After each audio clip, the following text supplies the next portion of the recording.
Hello viewers, this is Ahad. Today I am going to show you how to flush your brake fluid. So I am going to flush the whole system with .3 brake fluid. This is 5th generation Altima. You can do it the same principle to any other cars. Brake fluid should be flushed every 2 to 3 years because it's hygroscopic, meaning it's like to absorb water. The problem with water in the brake fluid is when water gets in here, water has a really low boiling point compared to brake fluid. Brake fluid, the boiling point could be 400 degrees, but water boiling point is 212 degrees Fahrenheit.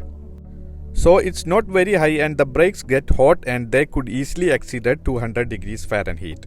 So if that happens and you have a lot of water in your brake fluid, the water will evaporate, it will boil, creating a void. When you press on the brake, that void is compressible.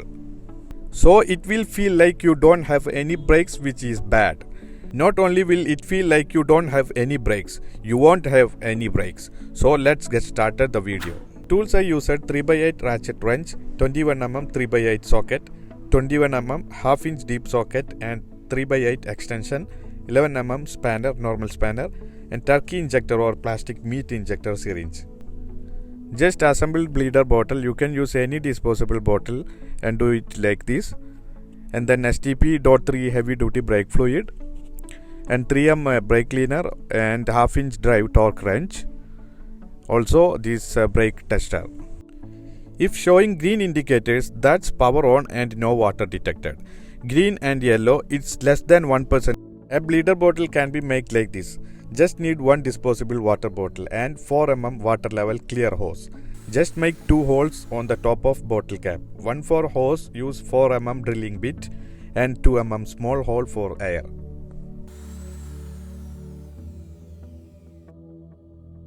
Loose this 5-leg nut before loading the jack and jack stand. Do the same as 4 wheels.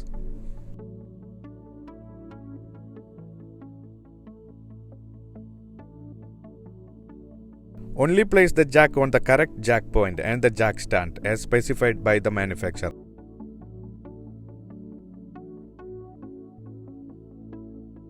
Once the jack is loaded, leave a 1-inch gap between the tire and the floor.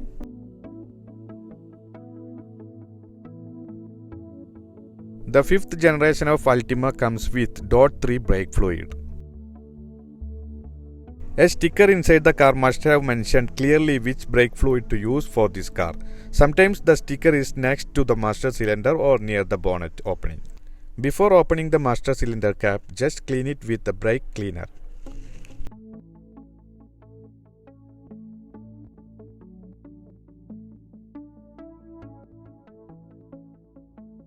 Open the cap and remove the filter. If you spill any brake fluid, you want to immediately clean it up. Brake fluid is very caustic. It will eat through paint. It will cause corrosion on metal. You really don't want to brake fluid touching anything. If showing green indicators, that's power on and no water detected. Green and yellow, it's less than 1% of water. Green, yellow and yellow, it's approximately 2% of water. Green, yellow, red, approximately 3% of water detected. Change of fluid is recommended. And finally green, yellow, red and red. At least 4% of water. Urgent change of fluid is necessary danger. So this is a pretty good amount taken out of the master cylinder. Okay, so you don't want to go too low on the master cylinder because you don't want to get air in through the master cylinder. You can see there is still fluid in the master cylinder to prevent it from running dry, so don't get air into the system now.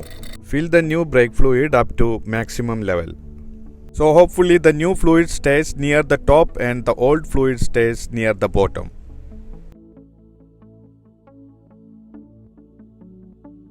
When you're doing this, I like to follow the rules that you are supposed to do the furthest wheel from the master cylinder first, and then go in order the second furthest and third furthest and fourth furthest. So in this case, it's going to go passenger side rear and driver side rear and passenger side front and driver side front. So we are going to start at the passenger side rear first. That is the furthest away. Make sure that tube goes all the way down to the bottom. So now any air bubbles that comes out will get forced. Now there are two methods to use bleed brakes. The first method is the two-person method. This is the most common method. You need yourself and your friend presses on the brakes, you open the bleeder valve, close the bleeder valve. Now I will show you the common two-person method. Just connect 11 mm spanner on the bleeder valve, then connect to hose. Turn spanner counterclockwise and then tell your friend to press the brake pedal slowly. Turn clockwise and then tell your friend to release the brake. Press the brake Slowly. Release the brake.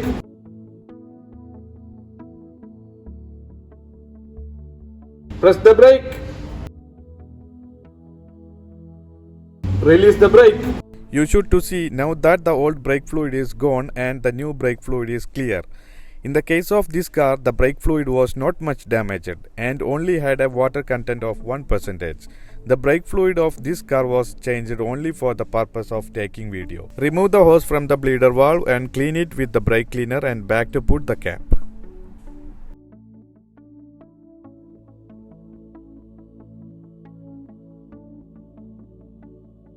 Check the fluid level in the master cylinder and keep the fluid level at maximum and never allow to go below the minimum level. That will also cause air to enter the cylinder. Do the same for the rear driver side and front passenger side. This is a fourth wheel front driver side.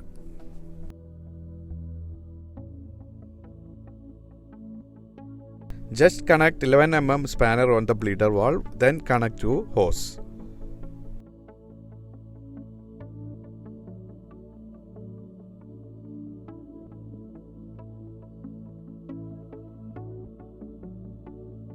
Press the brake.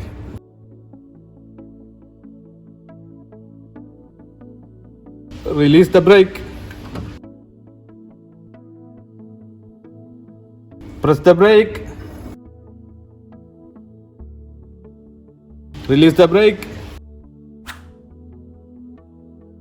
Press the brake. Release the brake.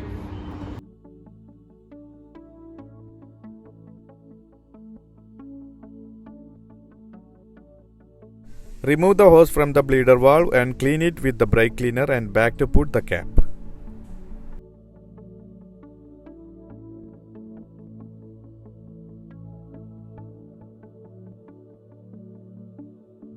This is the removed brake fluid. You can see the color of the brake fluid. It's not much damaged, but it's bit darky.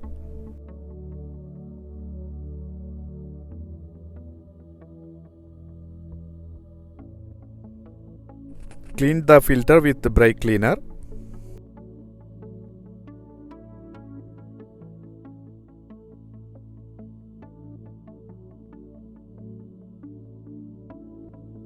Top up the brake fluid at maximum level and insert the filter and put the cap properly.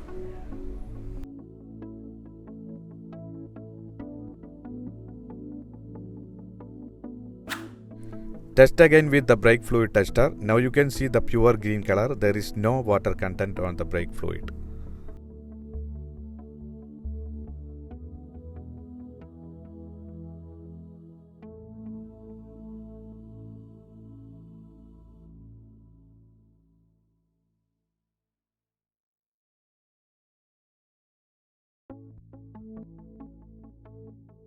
Use 21 mm ratchet, then use the torque wrench.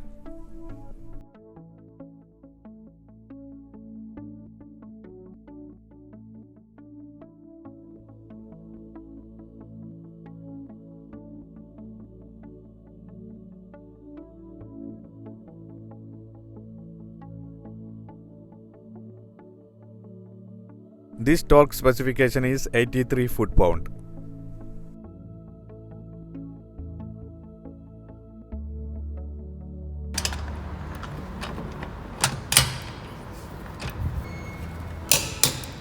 When it's hearing click sound, that means the set torque is reached.